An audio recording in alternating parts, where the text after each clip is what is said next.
All right, let's dive into this red light therapy thing. Mm. We've gotten a ton of questions about it, and a lot of you have specifically asked about this Hooga HG300 device.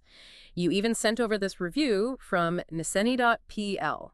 So is it all hype, or is there something real here? Well, one thing that jumps out at me from this review is how much people rave about the shorter treatment times. Yeah. And the HG300 boasts an irradiance of 100 milliWcm metumidot zero, Yeah. which means you could be getting the same benefit in 10 minutes that some devices take 20 minutes for. Oh, wow. So it's more efficient. I like that. But before we get ahead of ourselves, can you give us a quick rundown on red light therapy in general? Like, what is it exactly? Sure. So red and near-infrared light, those are wavelengths of light that can penetrate the skin, Hmm. and they can actually stimulate cellular activity. So it's not just about, like, surface level stuff. Right, it goes deeper than that. It's not just about a glow. It's about actually improving cellular function. Okay, that's pretty interesting. But what kind of benefits are we talking about here? Well, the review dives into a whole bunch. Skin health, pain relief, even sleep enhancement. Wait, better sleep from light therapy? How does that even work? Yeah, that's one of the more surprising claims for sure. We'll get into the science behind it a little later. But first, let's go back to that Hooga HG300.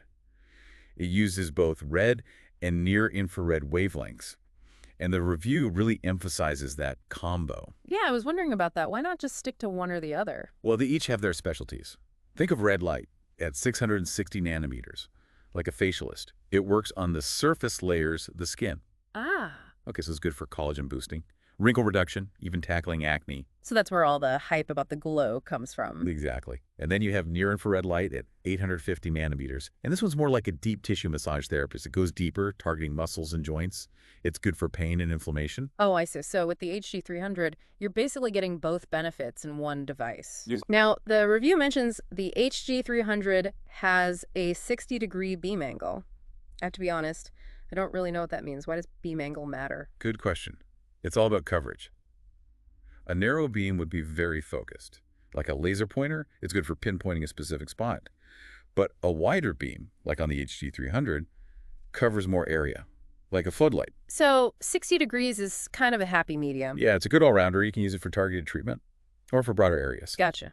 The review also mentions LED power class, and the HG300 has these 5-watt LEDs. Is that like choosing a light bulb? Like, is higher wattage always better? Not necessarily. A 5-watt LED is like a bright reading lamp. It's perfect for a focused treatment. But the review also talks about the Hooga HG1500, which Okay. has much higher wattage LEDs. That's more like having stadium floodlights. Wow, okay. So for someone like me who's mostly interested in facial treatments and maybe some spot treatments for like muscle soreness, the HG300's 5-watt LEDs are probably enough. Probably, yeah. It's also likely to be more affordable than the HG1500. That makes sense. Okay, so we've talked about the basics of red light therapy, and we've gotten a little overview of the HG300, but the review goes into a lot of detail about the potential benefits. Let's unpack those a bit, starting with skin health. They talk about collagen boosting, wrinkle reduction, even acne treatment. Is all that really possible with just light? Well, remember how we talked about red light being like a facialist? Yeah. Yeah, well, collagen is what gives skin its bounce and youthful look, and red light can actually stimulate the cells that produce collagen. So it's not just covering up wrinkles, it's actually helping the skin repair itself. Exactly. What about acne? Red light has anti-inflammatory properties, so it can help calm down redness and swelling. Some research even suggests it can target acne-causing bacteria. Wow, that's pretty impressive. The review also mentions some users seeing results after just a few sessions. Is that realistic? You know, it's important to remember that everyone's skin is different. So what works for one person might not work for another. But those positive reviews definitely suggest there's something to this red light therapy thing. Okay, fair enough. Now, pain relief is a big one for me. I'm pretty active, and I'm always looking for ways to recover faster from workouts. The review says near-infrared light can help with that. How does that work? Well, remember how we said near-infrared light is like a deep tissue massage? Yeah. It can reach those sore muscles and joints. And it helps reduce inflammation and increase blood flow, which can speed up healing. So it's not just masking the pain, it's actually helping my body heal. Right. The review specifically mentions athletes seeing great results with red light therapy for sports injuries and recovery. Okay, that's really interesting. Now for the big question, anti-aging. Can red light therapy really turn back the clock? Well, let's be realistic. Nothing can completely stop the aging process. But remember, red light can boost collagen production, Mm. and that can lead to firmer, more elastic skin, which can definitely make you look younger. So it's not about erasing wrinkles, but it's Right. about aging gracefully. Yeah, I think that's a good way to put it. All right, now for the most mind-boggling claim. Better sleep from red light therapy. I'll admit, I'm super skeptical about this one. How can shining light on yourself before bed possibly make you sleep better? It all comes down to your circadian rhythm. That's your internal clock. And it's heavily influenced by light. Exposure to red light in the evening Yeah. might actually help your body produce more melatonin, which is the sleep hormone. So it's like signaling to your body that it's time to wind down. Yeah, you could think of it that way.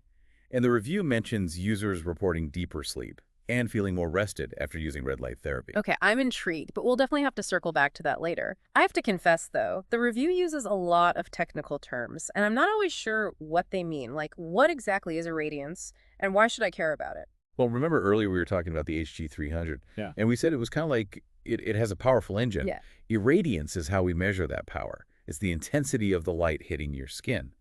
A higher irradiance means more energy is being delivered to your cells, which can lead to faster and more noticeable results. So that's why I can get away with shorter sessions with the HG300. Yeah. Because it's more intense. Exactly. That makes sense. Now, what about beam angle? We talked about the HG300 having a 60-degree beam angle, which seems like a good all-rounder. But what about those devices with narrower or wider beams? When would you choose those?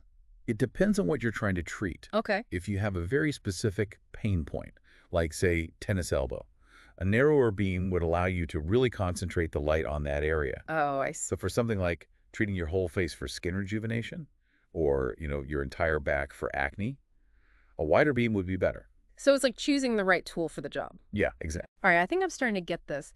Is there anything else about the HG300 specifically that we should know before we move on? One thing that I thought was really cool is that it has separate power switches for the red and near and infrared light. Oh, that's interesting. Yeah, it gives you more control over your treatment. So I could use just red light or just near infrared or both. Exactly. Okay, I like that. I like having options. Now, the review also mentions a few other red light therapy devices like Jove, Middlewell, Mitolite, and Lumaflex.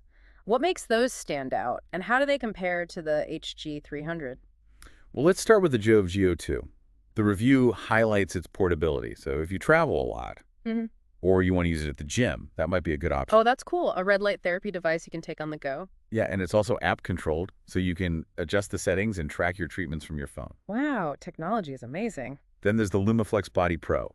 This one's interesting because it has FDA clearance as a medical device. Oh, wow. That's a big deal. Yeah, it means it's gone through rigorous testing, and it meets higher standards for safety and effectiveness. Okay, that's definitely good to know. And it's designed for shorter treatment sessions, just 10 minutes per area. Okay, that's appealing. And finally, there's the Mito Light Bulb 4.0.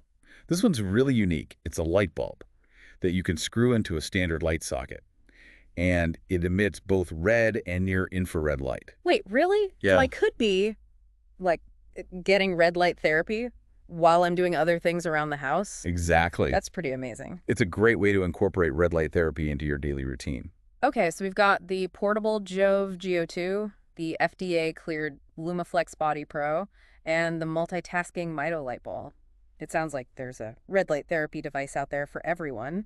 But with so many options, how do we even begin to choose? That's a great question, and it's something we'll dig into in the next part of our deep dive. All right, I'm looking forward to that. Sounds like we've got a lot more to uncover. We do. We'll be back soon to break it all down. Stay tuned. All right, so last time we got the basics of red light therapy down. And we even peeked at some of those devices mentioned in the nasony.pl review. But now, how do we choose which device is right for us? It can definitely feel overwhelming. There's so much to consider. Yeah. Wavelengths, irradiance, beam angle, treatment time. Yeah, it's a lot. Where do we even begin? I think a good starting point is to think about your goals. Yeah. What are you hoping to get out of red light therapy? Well, for me, I'm interested in the skin benefits, like reducing wrinkles.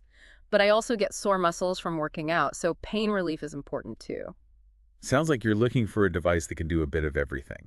And that's where understanding those wavelengths comes in. Right. We talked about red light and near infrared light, but can you remind me what the difference is? Sure. So red light at 660 nanometers, that's the one that targets the surface layers of the skin. It's like the sprinter. It's good for collagen boosting, wrinkle reduction, and improving complexion. Okay, so that's the one for my anti-aging goals. Exactly. And then you have near-infrared light at 850 nanometers. This one goes deeper. It's like the marathon runner, penetrating muscles and joints, reducing inflammation and pain. So that's the one for my sore muscles. Right. And the HG300 has both, which is nice. It does. It's a versatile device. But if someone was only interested in pain relief, they could maybe go with a device that just uses near infrared. They could. It really depends on their individual needs. Okay, that makes sense. Now, what about treatment time? I'm a busy person, so the faster I can get my red light therapy done, the better. I hear you. And that's where irradiance comes in. Right, we talked about that. It's the intensity of the light. A higher irradiance means you can get the same benefit in a shorter amount of time. So higher irradiance equals shorter treatment sessions. Generally, yes. Okay, good to know. Now, remind me about beam angle again. So remember we talked about the HG300 having a 60-degree beam angle. Yes. Well, that's considered a good all-arounder. It can be used for both targeted treatment and broader coverage. But when would you want a narrower beam angle? If you're dealing with a very specific pain point, like say you have a sore knee, a narrower beam would let you focus the light right on that spot. Oh, I see. And when would you want a wider beam angle? Hmm. Think about treating your entire back for acne, or using red light therapy for overall skin rejuvenation on your face. A wider beam will cover a larger area more evenly. Gotcha. So it's all about choosing the right beam angle for the job. Exactly. All right, I'm feeling a bit more confident about all this now. But can we go back to those other devices from the review, starting with the Joe Go2? What's the beam angle like on that one? Well, the review doesn't give specifics on the beam angle for the Go2, but it's designed to be portable, so it's probably going to have a narrower beam angle. Okay, that makes sense. What about the LumaFlex Body Pro? What's the beam angle on that one? It seems like the Body Pro also leans towards a narrower beam angle. And lastly, the Mito Lightbulb 4.0. That one's definitely going to have the widest beam angle of the bunch. Sits as a light bulb. It's meant to illuminate an entire room. All right, that makes sense. Now, you mentioned earlier that even devices with lower irradiance could be effective if you use them for longer. I did. But how much longer are we talking about? It varies depending on the device, but the HG300, with its high irradiance, allows for sessions as short as 5 to 10 minutes. Oh, wow, that's quick. But with devices that have lower irradiance, you might be looking at sessions of 15, 20, even 30 minutes. Okay, that's something to consider. I definitely prefer shorter sessions if possible. I think a lot of people do. Okay, so we've talked about wavelengths, irradiance, and beam angle. What about one of the most interesting benefits mentioned in the review? Sleep enhancement. Ah, yes.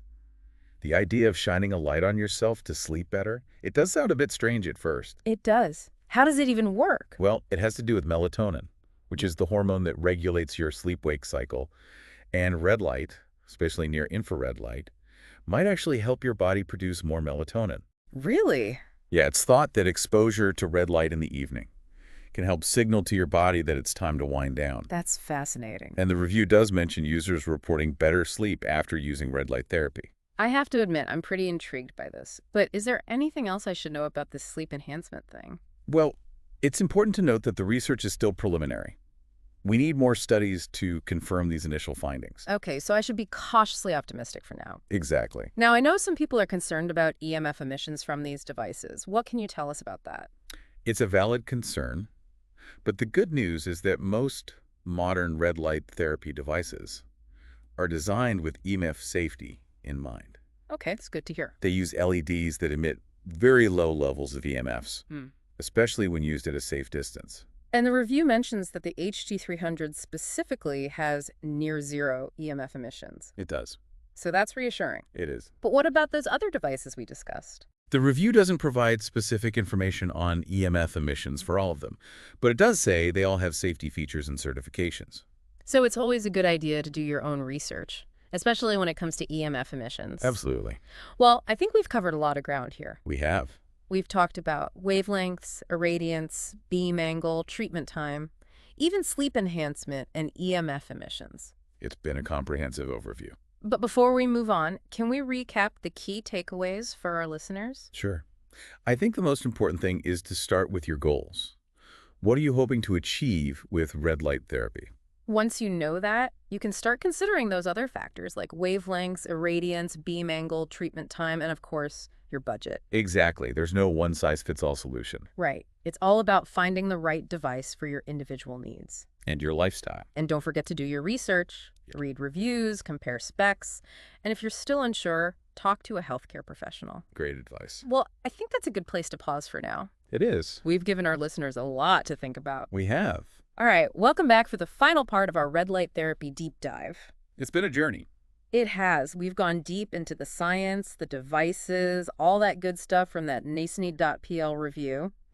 I'm curious, though, what stood out to you the most so far? I think for me, it's the range of potential benefits. I knew red light therapy was used for skin issues, but I had no idea it could potentially help with things like pain relief and even sleep. Yeah, that's been the biggest surprise for me, too. I feel like we're just scratching the surface of what red light therapy can do. Definitely. There's so much more research to be done. Now, I know some people are skeptical about all this. Oh, of course. Anytime there's a new health trend, they're going to be skeptics. So what would you say to someone who's rolling their eyes at this whole red light therapy thing? I'd say I get it.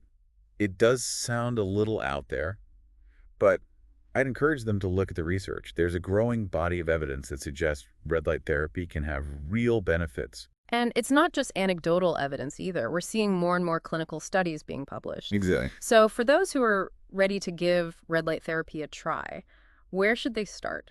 Well, as we've discussed, the first step is to figure out your goals.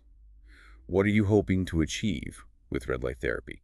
Then you can start looking at the different devices. And consider factors like wavelengths, irradiance, beam angle. Treatment time, budget, all that good stuff. Right. And don't forget about those practical considerations too. Like, how portable do you need the device to be? How easy is it to use? Does it fit into your lifestyle? It's like choosing any other wellness tool. You want something that's effective, but also something that you'll actually use. Exactly. And it's an investment in your health. It is. It's a way to support your body's natural healing processes.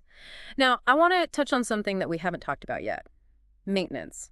How do we take care of these red light therapy devices? That's important. You want to make sure your device is going to last. Right. So always follow the manufacturer's instructions. Of course.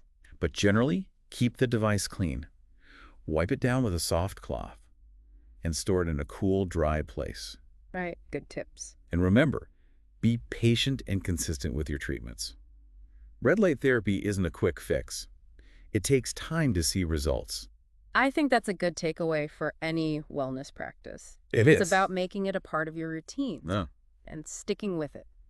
Well, I think that about wraps things up for our red light therapy deep dive. It does. We've covered a lot of ground, We have. but we hope we've given you a better understanding of what red light therapy is. And how it might benefit you. If you're curious to learn more, we encourage you to do your own research. Absolutely. There are tons of resources available online, and don't be afraid to reach out to a healthcare professional if you have any questions. Good advice. Well, thanks for joining us on this journey. It's been a pleasure. We'll catch you on the next deep dive.